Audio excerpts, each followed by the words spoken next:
Aujourd'hui, nous parlerons de la co-liturgie. Qu'est-ce qui se fait quand il y a acro-liturgie? C'est parce que tout ce que fait le ministre qui n'est pas conforme avec la liturgie, ça s'appelle acro-liturgie. Quand l'exercice de la liturgie doivent être exercés selon les méthodes mises en place par notre mère Église. Ce qui se passe le plus souvent, celui qui exerce comme professionnel de la liturgie commet des erreurs, certainement parfois par négligence, mais certaines fois par manque d'application. Ça veut dire que l'entraînement pastoral n'a pas été bien fait. La préparation de la messe s'est faite dans la sacristie. Et la sacristie, ce n'est pas l'endroit pour que vienne la chorale pour préparer ses exercices de chant.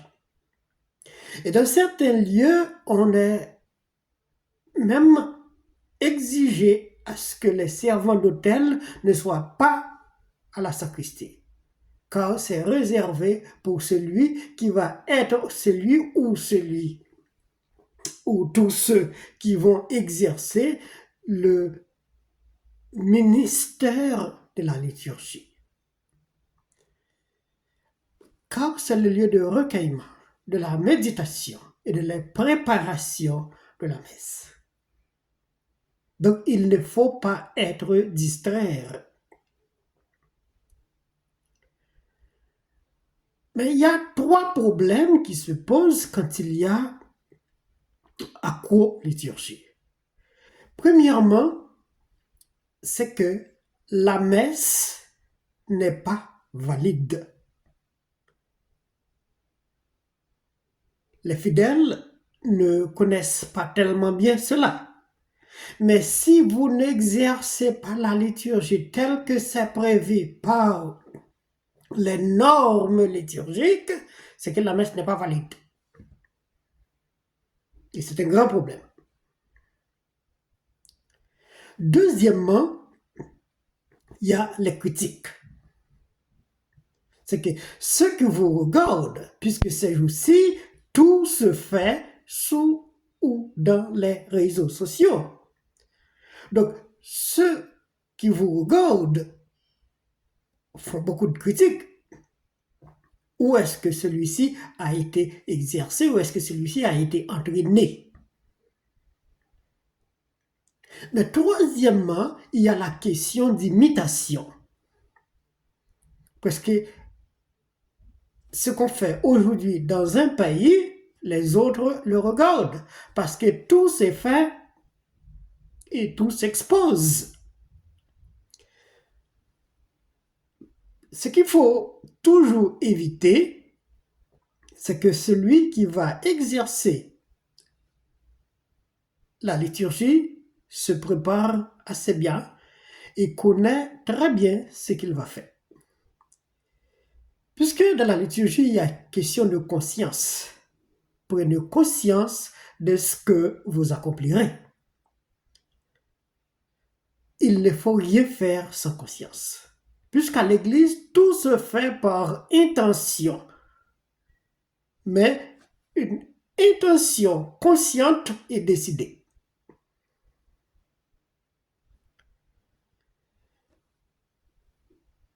Si vous n'êtes pas bien imbu de ce que vous allez faire, il est mieux de s'entraîner normalement pour pouvoir vous préparer pour l'exercice de la liturgie convenablement et normalement.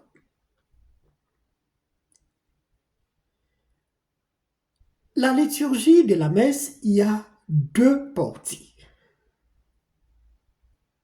Il y a normalement liturgie de la parole et liturgie de l'Eucharistie.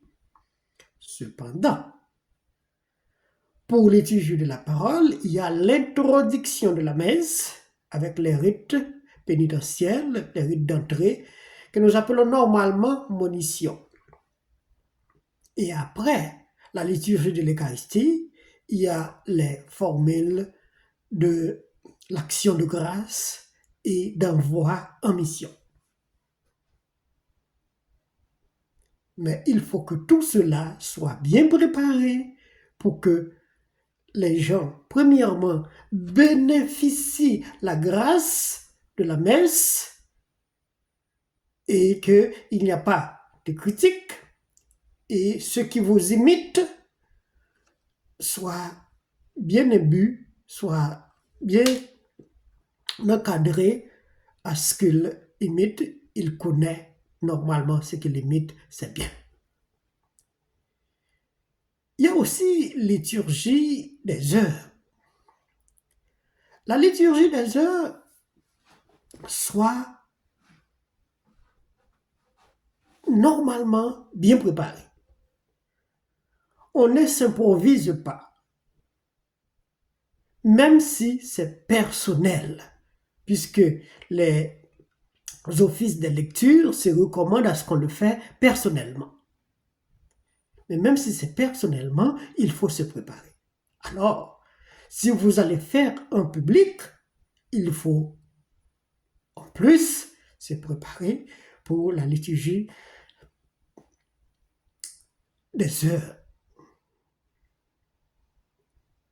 qui a normalement une partie à ce que de l'introduction avec le psaume, et la deuxième partie commence avec soit le Magnificat pour les soirs, pour les vêpres, soit les Benedictus pour le matin. Si c'est le soir, on utilise de l'encensoir pour encenser l'autel, bel et bien. La prochaine fois, nous parlerons comment on encense, puisque cette habitude est presque perdue. Presque tout le monde ne sait pas comment utiliser de l'encensoir.